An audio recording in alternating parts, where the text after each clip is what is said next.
Olá, meus queridos amigos do Valetismo Cultural, nossos espectadores, né? Hoje a gente vai falar de uma série maravilhosa, finalmente uma coisa, mais uma coisa boa que saiu. Ó, né, eu queria parabenizar a DC aqui, que é a primeira vez que a gente vai falar de algo bom deles no episódio.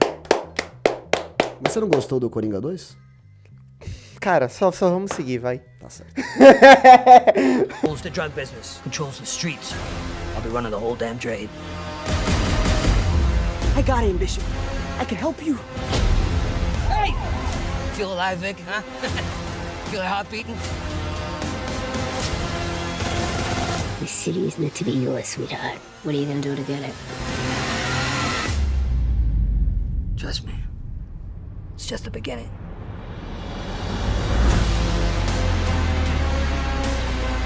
Bahia, eu tô muito satisfeito com o resultado dessa série. Eu também. Eu realmente... Assim, eu não costumo gostar muito dessas séries e filmes focados nos vilões sem os heróis, né?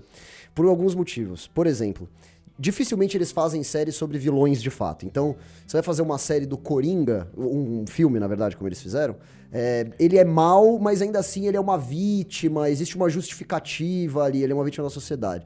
Aí você vai fazer um filme, sei lá, do Venom. Ele não é um vilão, na verdade ele é um anti-herói e tal. Só que dessa vez não. Dessa vez eles finalmente fizeram uma série de um vilão de fato. Ela começa de uma forma que você começa simpatizando com o Pinguim, você fala, talvez ele tenha alguma salvação aqui, existe algum motivo para os atos criminosos e terríveis que ele comete. Quando você chega no final da série, não. Ele só é um desgraçado. E isso eu achei muito bom. É quase cínico, assim, sabe? Eu acho que tem algumas coisas aí que, por exemplo, quando a gente pensa nesse universo de filmes e produções de vilões, as que funcionaram são muito poucas. Assim, raramente, eu acho que o filme do Coringa é obviamente uma exceção, mas assim, um filme vilanesco em que o vilão de alguma forma não é humanizado, Sim. eu acho que raramente a gente tem aí uma outra exceção, mas no geral são todos muito ruins. Não é nem que ele não seja humanizado, ele é humanizado de certa forma, que você entende o passado dele, ele se torna uma figura mais humana. Mas assim, ele não fica justificando, ele é mal por isso. Não, a série tá basicamente dizendo assim, algumas pessoas são ruins mesmo. E aí eu acho que tem muito a ver com o modelo do que está sendo feito. Por que eu acho que Pinguim funciona tanto? Justamente porque você disse. Porque é um modelo onde... Cara, filmes de máfia são feitos pra você retratar pessoas fazendo absurdos. Sim. E por isso que funciona muito bem. Porque o fato da a pessoa fazer absurdos e ela ser muito impiedosa, ela fazer coisas sem pensar, matar pessoas sem pensar... Isso funciona muito bem em filmes de máfia, a ponto de você não precisar ficar justificando o comportamento das pessoas. Porque elas são mafiosas, elas matam outras pessoas por motivos nenhum. O gatilho da história aqui é quando o Pinguim, ele não se segura e ele mata O filho do Falcone, que era Falcone. o atual chefe da família Exatamente. Falcone, porque ele se sentiu insultado lá, que ele falou que o sonho dele era ser reconhecido pelas Isso é uma pessoas. coisa, assim, de máfia que é puramente, isso é uma coisa totalmente da Sopranos, assim. Impulsivo, né? Impulsivo. Por isso que funciona tão bem. Porque eu acho que você mesclar todo esse universo fantástico, que eu acho que a gente tem que comentar aqui, que esse universo do Matt Reeves, ele é o creme do creme. Junto com uma estética mafiosa que super combina com o universo do Batman, isso pra mim, cara, encaixou muito bem com o Pinguim e com toda essa trama dos Falcone, dos Maroni, que a gente já viu umas 7 vezes. E é engraçado que eles encontraram o equilíbrio perfeito aqui, né? Porque... Como você colocou, né? Às vezes você faz essas séries de vilões, mas você tem que tirar o herói da equação. Então, por exemplo, no filme do Coringa, não existe Batman. Porque o Batman não se encaixaria muito bem naquele universo. No filme do Venom, não tem Homem-Aranha, porque o foco ali é o... Sim. Nesse aqui, você não precisa de um Batman, né? Porque o foco é no Pinguim, mas ele existe ele no mesmo... Ele existe e você sente o peso dele na história. Porque a primeira parte da série se apoia muito em The Batman. Sim, nos eventos do que The acontece, Batman, então é tudo muito desdobramento. No final, aí fica uma coisa mais micro, né? E enfim. Eu acho que pra ficar perfeito, talvez eles poderiam ter só... não tô dizendo que eu queria que o Batman aparecesse, ou que aparecesse o Alfred. Eu até concordo que Eu até concordo A com a escolha da graça é série não de não aparecer. fazer isso, né? Eu só senti falta de algumas menções, assim, eu falo, pô, mas ele sequer é mencionado. Então, às vezes, aqueles mafiosos estão lá conversando, né? O Pinguim, ele faz muitas sim. críticas à elite da sociedade. Em nenhum momento eles falam o Fala nome dos Wayne. Wayne. Poderiam ter falado, né? Então, é porque eu acho isso meio ousado, você ter, tipo, um filme que foi tão bem, que fez 1 bilhão de bilheteria, Sim. e você não citar nominalmente, É. mas, ao mesmo tempo, por exemplo, quando a Sofia... Eu senti uma relutância muito Então, grande. mas, assim. ao mesmo tempo, olha como isso é legal, porque quando a Sofia mata todo mundo da família dela, eu fico pensando, cara, o Batman com certeza vai investigar isso. E eu tenho a certeza porque eu já vi esse Batman, eu sei como ele Sim. funciona, e eu tenho certeza, ele existe, eu tenho certeza que ele vai investigar. Por que ele não estaria lá? Mas É. aí, nesse caso dele não aparecer, sabe, atuando como Batman investigando, eu acho que dá pra você justificar no seguinte sentido. O cachê do Robert Pattinson é muito alto. Claro, mas dentro da história, seria porque o Batman simplesmente ele tá se recuperando, talvez, dos ferimentos que ele sofreu no final do primeiro filme, então ele tá um pouco descansando, ele tá em off ali. Beleza, isso eu aceito. Ou ele tá investigando outra coisa. Ou uma outra coisa que pode ter acontecido e tal, talvez seja melhor explorado no Batman 2, né, o que ele tava fazendo nesse período. Agora, eu senti falta só da menção, assim, tipo, pô, existiu um cara nesse universo que ele é um cara que se veste de morcego, Sim. e o Pinguim teve uma puta perseguição Que de é carro com ele, né? uma coisa muito legal, assim, eu acho que o universo Batman, ele mudou muito depois da franquia Arkham, dos jogos Arkham. Sim. E uma das coisas mais legais da franquia Arkham é que quando você tá meio em stealth e você fica ouvindo Os diálogos dos bandidos, dos né? caras, os bandidos, eles falam do Batman Sim. de diferentes formas. Sim, então, sim, alguns sim, têm sim. medo, outros falam que, vou quebrar o Batman na porrada, outros acham que o Batman nem existe. Então, você meio que vai ouvindo ali e, assim... A percepção que essas pessoas têm. que as pessoas têm sobre o Batman. Eu acho que não existe mais a desculpa de, o Batman não existe, porque, veja, o Charada alagou a cidade. Uhum. Existe um bate-sinal e o Batman prendeu o Charada. Sim. Então, todo mundo sabe que o Batman Sim, existe. sim, sim. Eu concordo, eu acho que, beleza, faltou. Só que, ao mesmo tempo, é meio instigante você ficar imaginando como o Batman está vendo toda essa história. Sim, sim. Porque, ok, é uma história muito micro, mas ela chega Mas num não é ponto... tão micro assim, né? assim, Pô, você tem tiroteios e cenas mas grandes. tiroteio em Gotham, explosões. tipo, mano, sei lá, tem tiroteio em São Paulo toda hora. Como você colocou, a morte Diferentes- da família Então, mais criminosa inteira. Tem alguns momentos que, tipo, acontecem coisas muito macro, como Sim. a morte dos Falcone, Sim. a morte dos Maroni também, Sim. tipo, pô, os Maroni subiram do nada. Ele deve estar, tipo, na Batcaverna pensando, pô, alguma coisa está acontecendo aqui. Sim, sim. Entendeu? Essa coisa pode ser revelada no Batman 2. A gente pode ver no Batman 2 Realmente. como ele lidou com toda essa situação construída em Pinguim. Isso pra mim é muito legal. Você ficar imaginando, Sim. você instiga o cara que tá vindo a imaginar como o Batman tá lidando com aquela história. Agora, voltando a falar sobre o Pinguim em si, que por sinal, né, a gente tem que falar o óbvio aqui, né? O Colin Farrell... Puta, é Amy. É Amy, com certeza. Amy. Assim, é uma das melhores interpretações numa série, Sim. talvez eu achei... E é engraçado porque ela tem 2 níveis pra mim. Tem o nível mais óbvio, mais escancarado, que é o Pinguim com os maneirismos dele. Então ele manca, ele fala, eu tô, com aquele sotaque Ele mente dele. pra caralho. Ele mente, ele é um cara visualmente grotesco, né? Sim.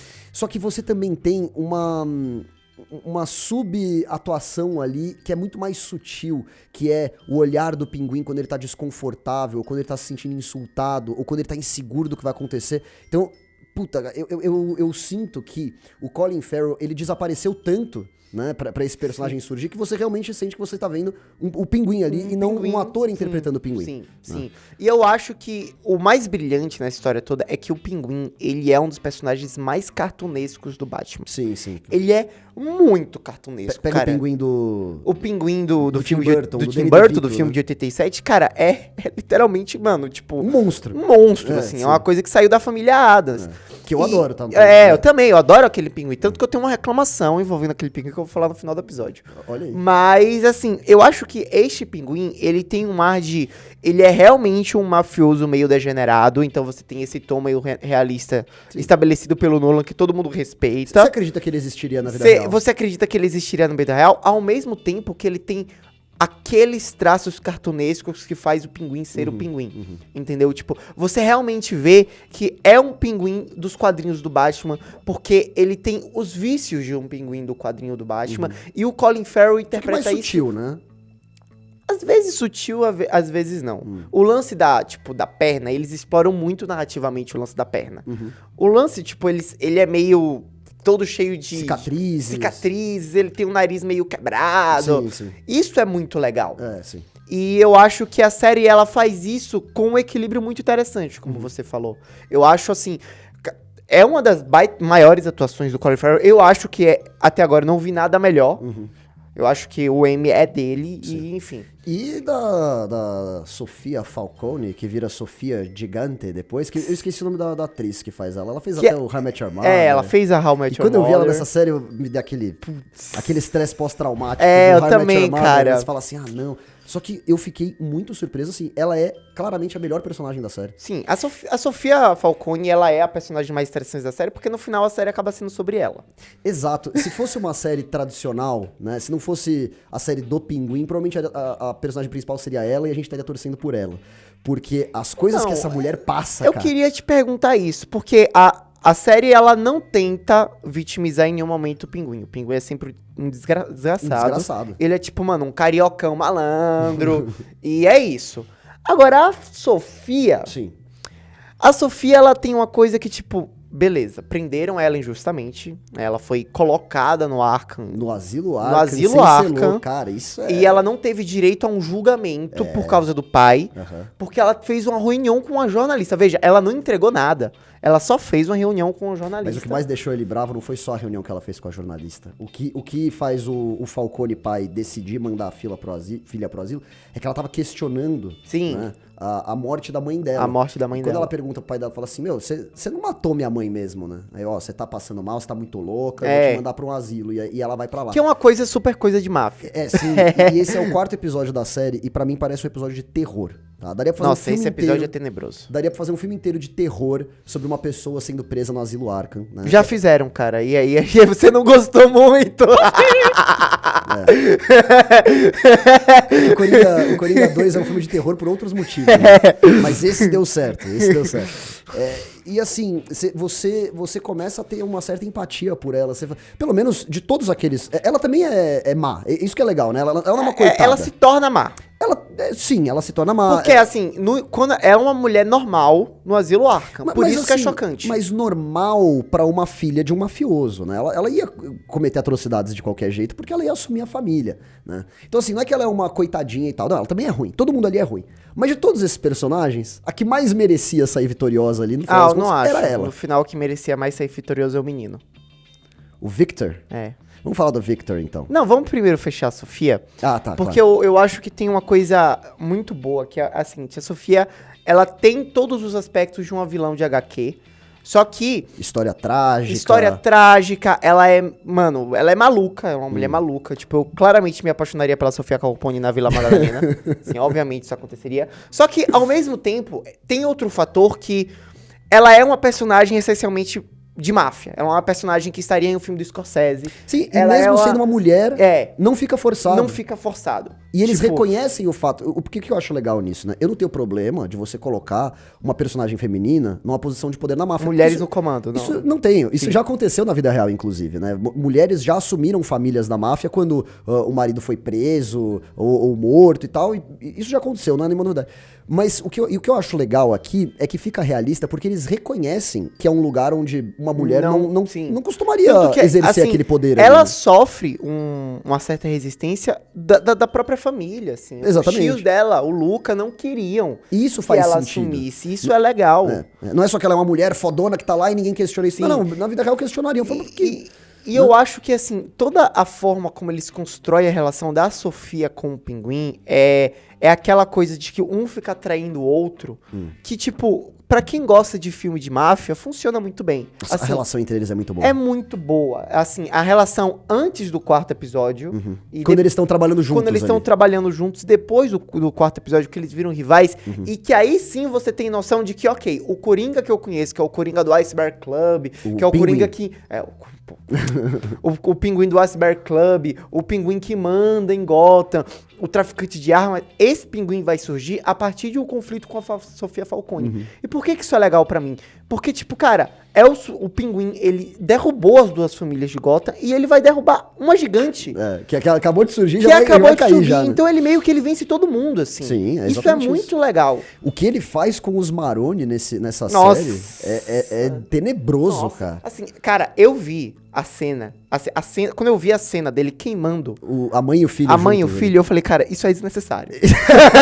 Isso é desnecessário. É muito sádico, né, Cara, cara? isso é muito sádico. E ainda descreve pro Maroni qual que era o cheiro deles queimando. né? Nossa, cara. E outra, Ele é muito filho da puta. eles, assim, é verdadeiramente filho da puta. E, assim, pra mim, o episódio final é genial. É perturbador. Tá, antes de chegar no episódio Sim. final, a gente tem várias outras coisas É, pra vamos lá. comentar ainda. Eu só vi alguns comentários da internet que eu achei engraçado, que era basicamente assim, você vê o episódio 1 da série, você fala assim, esse pinguim até que ele é um cara legal. Quando você vê o episódio 8, já tá assim, Batman, vem bater nele. Eu acho que, né? eu acho que até no filme do Batman, você, pô, esse cara é legal. Porque tem o lance divertido, do né? Ratalada lá, ele é um cara meio cômico. Então, aí eu queria falar um pouco do Vic, tá? Sim. Quando eu vi o personagem aparecendo, eu fiquei bem interessado nele, porque tem um episódio da série Batman, a série animada, tá? Acho que é o favor do Coringa, em inglês chama Joker's Favor. É muito divertido esse episódio, que você tem um cara que ele tá no trânsito, eu acho que ele bate no carro do Coringa, alguma coisa assim, ou ele xinga, né, tem alguma ultrapassagem, alguma coisa acontece, e ele começa a xingar o cara do outro carro, seu filho da mãe, não sei o que, parada. Quando o cara sai do carro, o cara tava sendo xingado, ele vê que era o Coringa. E falou, nossa, eu tô aqui no trânsito tretando com o Coringa, eu tô ferrado, minha vida acabou, né? É aquele desespero. E aí o Coringa vira pra ele e fala assim, meu amigo, eu vou fazer um favor pra você. Eu vou te deixar vivo, né? Só que, eventualmente, você não sabe exatamente quando, eu vou vir cobrar esse favor. E aí o cara passa anos ali, ele com medo do Coringa uma hora aparecer e cobrar esse favor e tal. E me lembrou esse episódio, a forma que o Vic entra na vida do Pinguim, que ele tá lá roubando peças de um carro e por acaso era o carro do Pinguim. Sim. Puta, aí você se deu mal mesmo, né? Obviamente a reação natural do Pinguim seria matar esse cara, né? Ele até vai fazer isso e desiste, né? Só que eu achei interessante o porquê que ele decide não matar. Ele percebe que o Vic, ele é um cara gago, né? Então, você vê como a gagueira do Vic e a perna do Pinguim tem uma relação ali. Ele vê As vulnerabilidades. as vulnerabilidades. Esse cara tem um potencial pra, sabe, pra ser o meu protegido, né? O meu pupilo. E aí eu comecei a gostar muito dessa relação entre os dois, né? Só falando das vulnerabilidades, tem uma outra cena genial que o Pinguim tá no metrô e ele se recusa a sentar no assento de deficiente, né? Porque ele não quer demonstrar fraqueza, mesmo ele podendo, porque ele tem aquela deficiência, ele não faz isso, né? Mas enfim. E aí, o que eu gostei da relação entre o Vic e o Pinguim? O Vic, ele é a conexão que o Pinguim tem Com o mundo real. não apenas com o mundo real, sim, também, mas com aquele desejo de ser lembrado, de fazer a coisa certa, entre aspas, porque a coisa certa é uma coisa muito deturpada na visão desses criminosos, né? Mas aquele sonho que ele tem mesmo de ser um mafioso lembrado e querido pela comunidade. O Vic, ele é esse desejo do Pinguim manifestado nele, né? Ele sempre lembra o Pinguim, fala assim, não esquece por que a gente tá fazendo isso, não esquece que esses caras estão aqui embaixo. Ele desistir diversas vezes. E o Vic convence ele a ficar. No final, no último episódio, e aí, né, mega spoiler aqui, a gente já deu vários, mas esse é o maior de todos, ele mata o Vic. E isso é o Pinguim matando qualquer resquício de humanidade que ele poderia ter. Sabia que eu não fiquei surpreso nessa cena? Eu também não. Porque ele Fez já muito tinha, sentido. Ele já fez toda a desgraça que ele poderia fazer, ele já tinha feito. Ele matar o Vic era o menor dos detalhes. Mas a questão não é só se a atrocidade foi muito grande ou não, se foi surpreendente ou não. A questão é o que aquilo representa. A partir do momento que ele mata o Vic, ele mata qualquer chance que ele teria de ser uma pessoa mais humana. Ali ele sabe disso. Pure evil, sabe? Então, eu acho, pra mim, o Vic é um personagem legal, porque ele tem uma camada muito interessante, que pra mim, ele é o personagem que está representando o The Batman. Ele está representando o que aconteceu no The Batman. Então, a gente verdade. tem toda aquela Gotham que tá desolada, toda aquela Gotham que tá acabada, foi destruída pelo Charada. Sim. E o Vic, ele é uma pessoa que teve, assim... Teve a vida destruída. A vida destruída por causa disso, e ele está lá pra representar diretamente as consequências do filme. Beleza? Beleza. Eu acho isso muito interessante porque você começa a humanizar a cidade. Você mostra o que é que a cidade faz com as pessoas. Então, o Vic, ele tá ali, ele tem a coisa que ele quer fugir pra Califórnia com a menina, só que ele não vai. E depois ele leva o Pinguim pra pro bairro dele, que é um bairro completamente destruído, parece o centro de São Paulo. E aí, ele tá toda hora, as soluções dele tem muito a ver com a cidade. Sim. E eu acho que isso dá uma camada que a gente já tinha visto em debate, mas só que se confirma em Pinguim, que é todo aquele ambiente que o Matt Reeves construiu é muito interessante. Interessante a ponto de você criar personagens muito bons provenientes desse ambiente. Sim. E o Vic, pra mim, ele era isso. Ele era um garoto que ele era uma vítima de Gotham, entendeu? E ele tá ali fazendo esse papel. E eu acho ele muito... Ok, tem todo esse lance que tem uma relação meio de pai e filho com o Pinguim, mas eu ficava vendo o Vic, quando eu tava vendo a série, como uma pessoa que era vítima de todo aquele contexto que Gotham oferece. E apesar de você estar usando a palavra vítima aqui, que eu concordo que ele seja, ele não é só isso. Ele também, pra você ser um criminoso, e a série não nega isso, você tem que fazer todas as escolhas erradas. Então. Ele tinha a perfeita chance, isso também é um clássico de história de máfia, né? O cara que tem a chance de fugir, mas ele fala, não, ele não vai. vou ficar aqui, vou ganhar mais dinheiro, vou fazer não sei...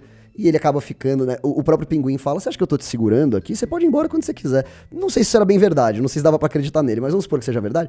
O Vic poderia ter ido embora no segundo episódio. Pra Califórnia, viver com a mina dele lá e tal, mas ele escolhe ficar e ele paga o preço por isso no final das contas, né? Sim, então. E aí eu gosto muito disso, por quê? Porque no final, cara, pra mim é a melhor Gotham que a gente já viu em live action. Eu acho essa Gotham sensacional. Ela é muito suja, né? Suja, é uma cidade que tem personalidade, Sim. é uma cidade que acaba refletindo na natureza dos personagens e tudo é muito singular nessa Gotham. Você consegue, tipo, ok, claramente eles rodaram em Manhattan, o que já é uma escolha melhor do que rodar em Detroit, que foi a escolha que o Nolan fez, porque Manhattan... Não, o Nolan não era Chicago? Chicago, isso, o Nolan era Chicago. Confundi, Detroit, eu confundi. Costa Oeste americana e, por si só, Manhattan tem muito mais personalidade do que Chicago. Agora, você precisa... Assim, que é outro fator muito bom dessas obras do Matt Reeves. Você precisa cartoonizar isso. Precisa ficar cartunesco, porque precisa remeter aos Batmans do quadrinho. E eu acho que essa Gotham, ela tem esse charme. Ela tem o charme de uma cidade moderna, ao mesmo tempo uma cidade que é uma cidade de quadrinhos. E eu acho legal assim, eles claramente gastaram muito dinheiro pra fazer esses cenários com bastante lixo, bem destruídos, né? Eles não economizaram gótico, aí. Tem muita coisa gótica, os prédios são muito antigos. Parece uma cidade, assim, largada, cara. Uma cidade que parou nos anos 70. E tem outro personagem que eu gostaria muito de comentar aqui, que é a mãe do Pinguim. Eu esqueci o nome dela, Nossa, isso aí começa com F. Isso me deixou mal. Eu não lembro. É a mãe do Pinguim. Bom, enfim. Isso me deixou verdadeiramente Te mal. deixou verdadeiramente mal? Sim. Quando eu vi que teria a mãe, né? Esse é um outro clichê de história de vilão Tem também. a mãe, a mama. Mommy issues. É isso. Sempre. Desde o Norman Bates em Psicose, tem que ter o mommy issues ali. No Coringa também fizeram isso, né? Ele tem... Todos os filmes de máfia têm uma mãe.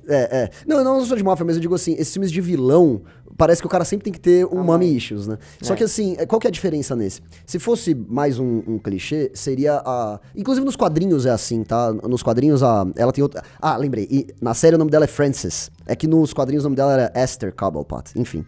Nos quadrinhos, a mãe do Pinguim é aquela mãe super protetora, que aprisiona o filho e por isso ele fica daquele jeito. Esse seria o clichê. Eles invertem isso. Quem aprisiona a outra pessoa, que no caso é o Pinguim, o Oz, né? Ele aprisiona a mãe dele. Porque ele mata os próprios irmãos. Ele mata os próprios irmãos pra ter a atenção única e exclusiva da mãe, né? E ele meio que prende ela naquela realidade ali de que eles fingem que um não sabe o que o outro fez.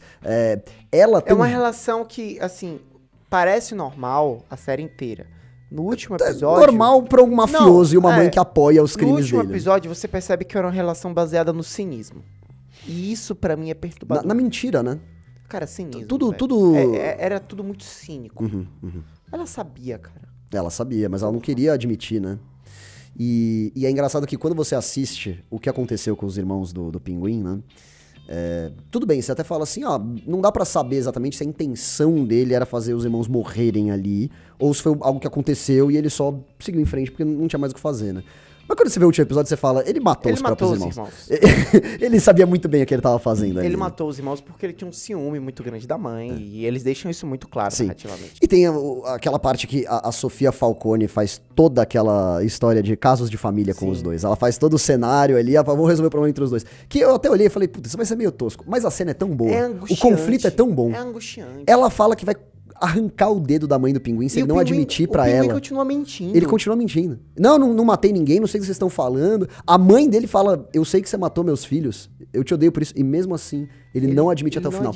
Ele chega num ponto, isso é muito legal, ele é tão mentiroso, a série inteira ele mente pra todo mundo, que eu acho que ele começa a quase acreditar nas próprias mentiras. Sim. Então talvez ele realmente acredite que ele não matou, ele não fez aquilo, né?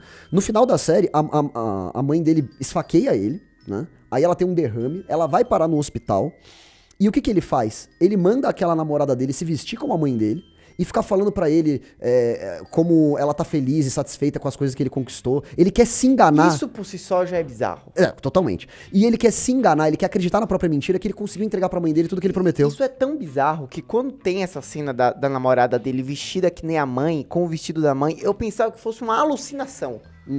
Isso não está acontecendo, ele deve estar delirando, sei lá. Só que é real. É sério que vocês não vão falar que isso não é... É real isso aí?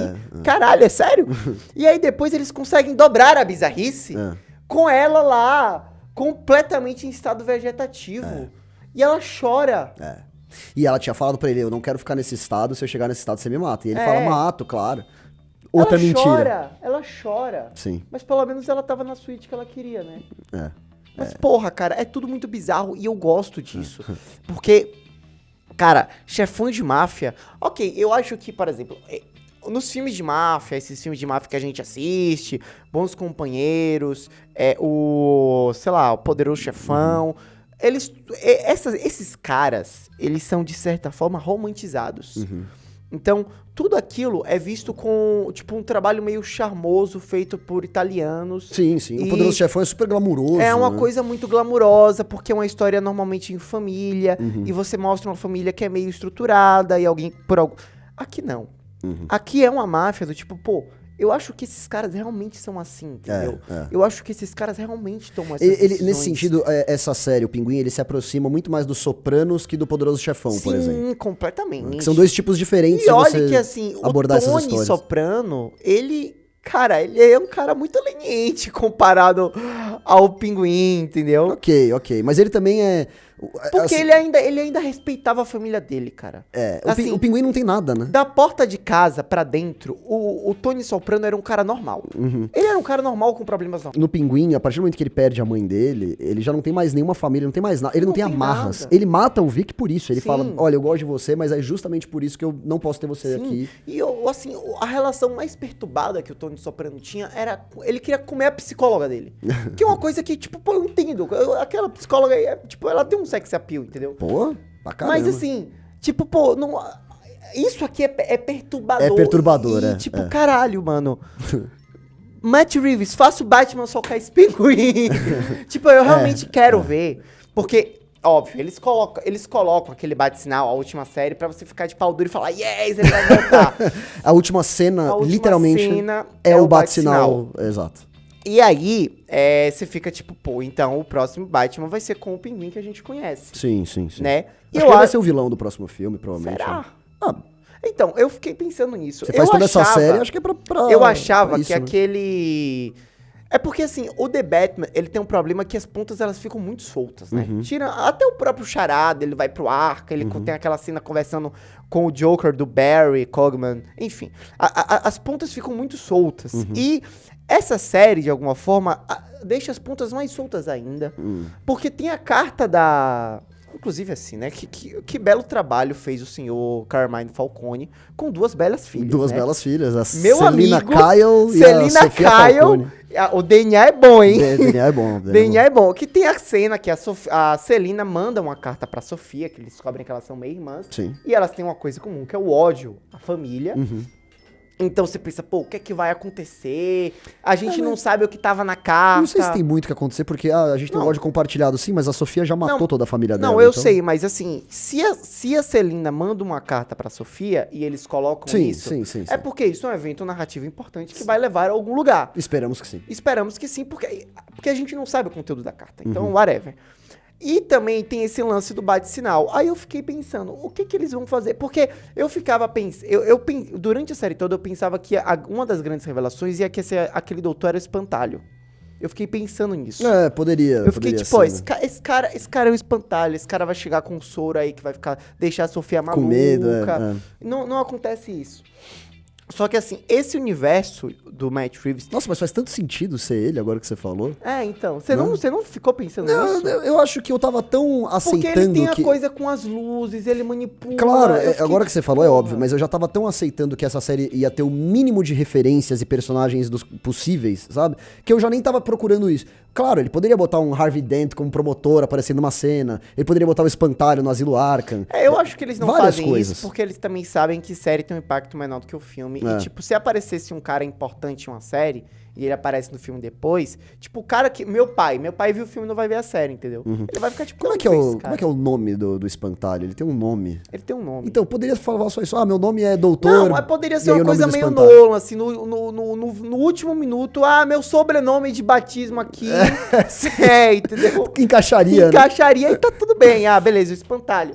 Mas eu acho que é isso, eu acho que, assim, The Batman 2 é um filme, nem ele sabe o que vai acontecer, porque Sim. o roteiro do filme não está finalizado ainda, o filme já foi adiado 2 Eles vezes. não começaram a filmar, não? Não, eles Mas tá demorando pra sair isso, hein?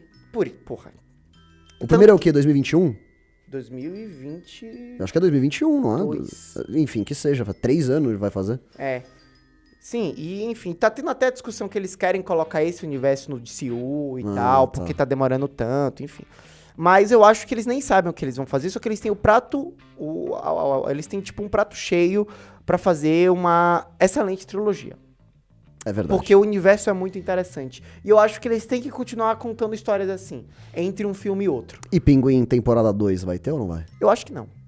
Eu acho que não. Eu acho que eu faria assim, entre o The Batman 2 e o The Batman 3, aí eu contaria outra história. Essa série tá fazendo muito Mas eu dinheiro. acho que, cara, o Matt Reeves, ele tem Muito ele tem tanta dinheiro. carta branca pelo que ele fez com The Batman, que ele simplesmente faz o que ele quiser porque esse universo é dele.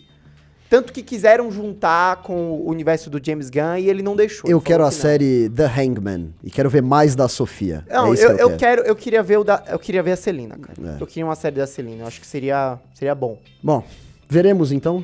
Futuro a Deus dará. Veremos The Batman 2. É verdade. Com alguma música do Nirvana, porque essa série também tem música do Nirvana, né? Qual do My girl, don't cry É for me. verdade, é verdade. Qual será a próxima música do Nirvana? O Matt Reeves é zerado com a do Nirvana. Fica o mistério aí. Deixa É seu isso. like e um abraço.